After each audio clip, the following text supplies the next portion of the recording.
দেখুন হর্ষিত রানা ভালো প্লেয়ার, ভালো বল করে, ব্যাটটাও মোটামুটি করতে পারে। তা বলে একদম অলরাউন্ডার এটা কিন্তু বলা এটা মানা যায় না। আমি মানতে পারলাম না। আপনাদের কি রায় সেটা অবশ্যই জানাবেন।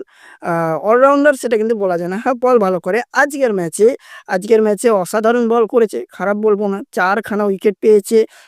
৮ ওভার ৪ টা বল করেছে, ৩৯ রান দিয়েছে, ৪ টা উইকেট পেয়েছে। কিন্তু এখানে দেখার বিষয়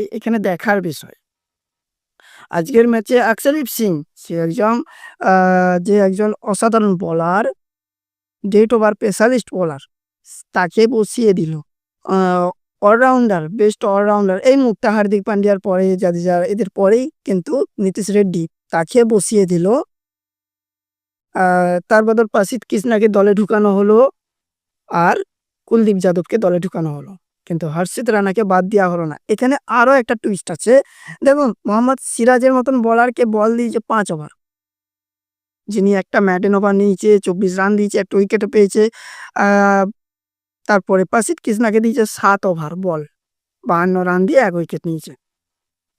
কিন্তু হর্ষিত রানা কিন্তু কন্টিনিউ ৮ ওভার বল করে গেছে।